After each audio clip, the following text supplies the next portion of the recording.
Hello and welcome to Busy Healing episode 14. One of the most trusted and most experienced truth really in spiritual teachings and spiritual healing is the fact that we are all, well, mostly at least, old souls, and we are coming back to learn everything, share everything, accumulate everything, if that makes sense. And what sometimes happens is, or oftentimes happens actually, is that we have contracts that we have with other souls.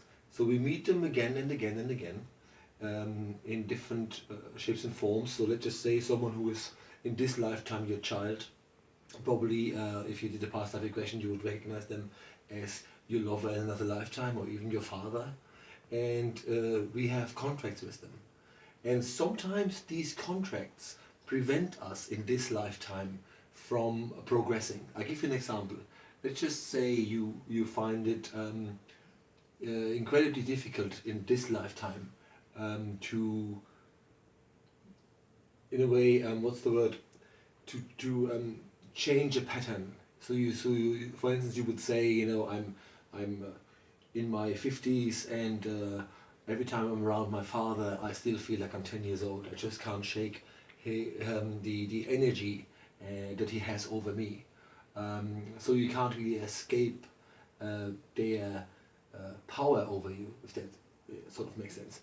So that's one scenario. The other is that you could say, I have been married before, or I got really injured by this person emotionally.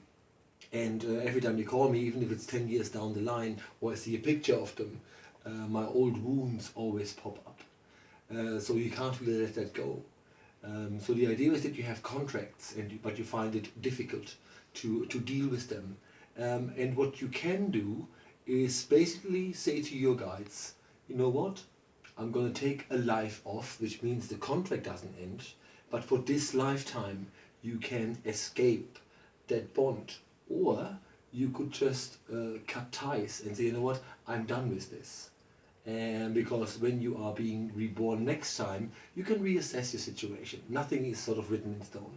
But I wanted to talk to you about cutting ties. And the examples that I mentioned are examples that clients of mine used. Right? So the parents, even though they're fully grown, have kids themselves, find it incredibly difficult to make their own decisions in life, and they're oftentimes being told what to do, and it just doesn't make any sense to anybody. And that's one of the things to cut ties. Now, cutting ties is done in many healing modalities, and sometimes also quite differently. And I just wanted to before I tell you how I personally do it, sort of give you an example of how it can be done, I want to stress this, that you should always go to a professional to do cutting ties, because it can be highly emotional. Because here is what happens before I tell you how to sort of fix it, if that makes sense. Sometimes you cut ties, so you want to get rid of this energy, and the person in question, should they still be around, somehow the subconscious notices that you're trying to take away their powers. And I have had people that I did cutting ties with, that all of a sudden, let's just say I cut ties with someone and they said, I need to cut this away with my father, for instance. And I got people where their father actually came through. In that sense, they started laughing like the father. And sort of in his voice, this person would say like, oh, you cannot cut me away. So there's things where your subconscious is really battling these energies, which also means it makes it much more important to then cut that tie. Right? So that's how it all works. And cutting ties does not mean that, let's just say you do this with someone that is otherwise close to you, but has this necking energy over you. That does not necessarily mean that you will never meet them again. In fact, in probably 9 times out of 10 cases that I sort of can recall, sometimes people say I cut away this energy because it's just too much, and then inexplicably the next day the phone rings and the person they cut ties with calls, but they're very different. And I believe this is because they know something has happened. They just can't put their fingers on it. And sometimes, and this example that I use with this lady cutting it with her father, ever since this person cut ties, her and her father actually have a relationship together, if that makes sense, where they can be father and daughter, which they never were capable of doing beforehand. So it's not a nasty thing, it's just saying, you know what, I deserve some peace of mind here. So I just wanted to give you a couple of examples as to why this is done. And here is how I do this. I think it is too easy to just cut stuff away and not understanding why you actually do it in the first place. So what I do is I work shamanically, so I work with animal guides. So I sit a person in a chair, and then usually what I do, just to give me some idea why they actually come and see me, I usually put animal guides around them, and oftentimes I use a deck of cards so that I can see the animal guides, and whoever shows up actually tells me something already about the state of that person in relation to the person they want to cut ties with. So there are ways of getting more information, especially if the person is in a state of, I really want to get this done, but I can't really express myself at this point in time because I'm upset about it all. So there are other ways of doing this. Here's what I really do, because I work with animal guides. I always send the people on a journey, meditation. So it's all meditative. They know at all times where they are. So I sit them in a chair, do a breathing exercise to have them calm, get them calm, and then I ask them to envision themselves on a beach somewhere. And it's really, really beautiful there, and there's no stress, and there's no people. There are no people. And then as they are on the beach, I ask them to look into the water. And as they walk towards the beach and look into the water, some of their guides come in.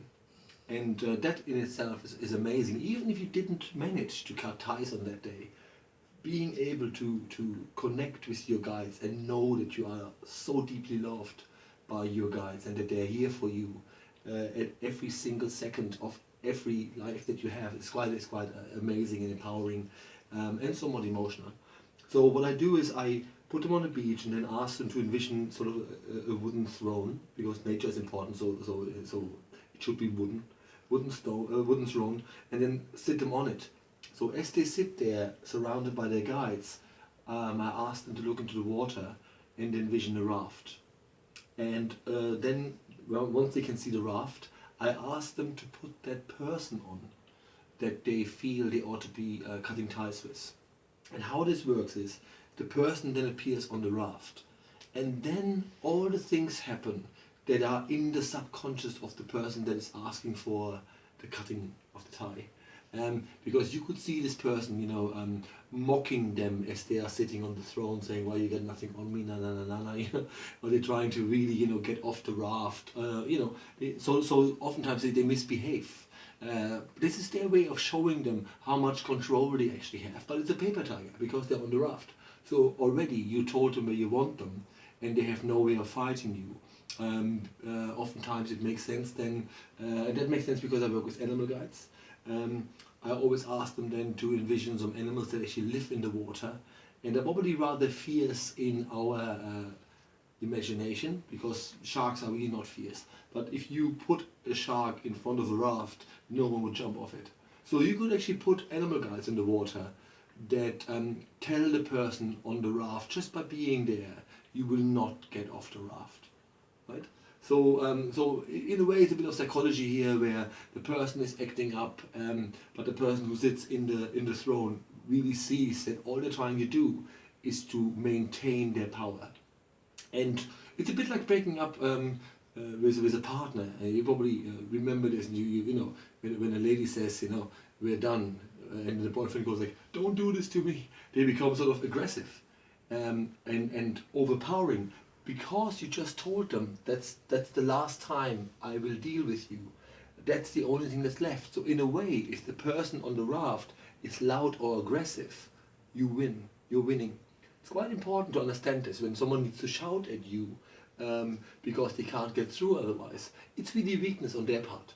So cut a long story short, you put them on a raft, and then when you understand that they they can't leave the raft, and you actually put them on the raft, and you can put them more in the middle.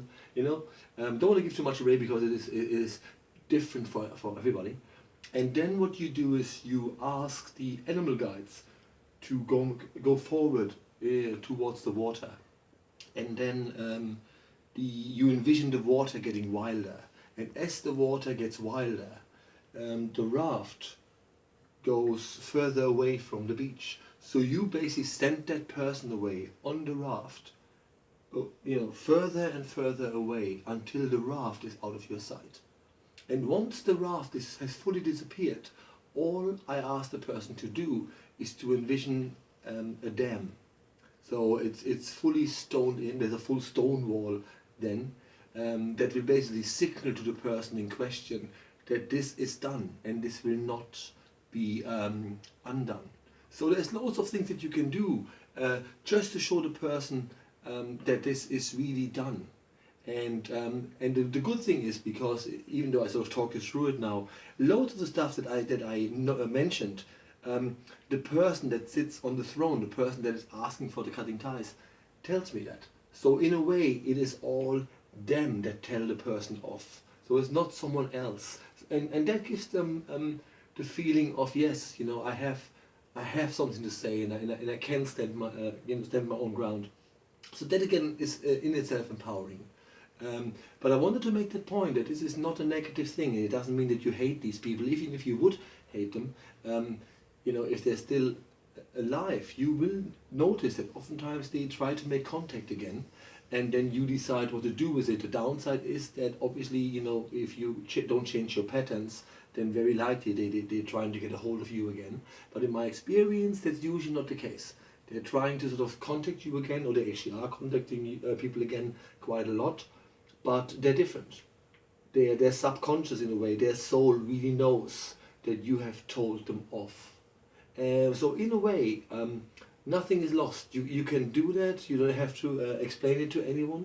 Okay, you certainly don't have to tell the person that you cut the ties with, that you're actually cutting ties with them. This is a very personal, private thing. But you have that right, because if you are impeded in your learning curves, because there's one or two areas where people are so strong towards you that you feel like, well, I'm really being held back here, then you have that right. So cutting ties is a very powerful tool. I would suggest for you, viewer here, to also watch our video about past life regression and maybe soul retrieval, because they are sort of semi-related, if that makes sense. So watch the other videos, it makes sense. So cutting ties is quite easy. Most Reiki masters would do cutting ties.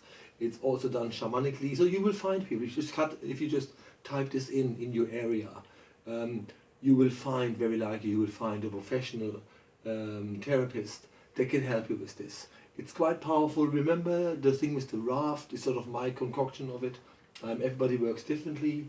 I like the element of water, because water is renewal. It tells you, what I'm doing is I get my strength back. So I'm using the elements that we have around us and at our disposal, also to make the journey easier for the person. So I hope this somehow helps, and that's all we have time for. Bye bye.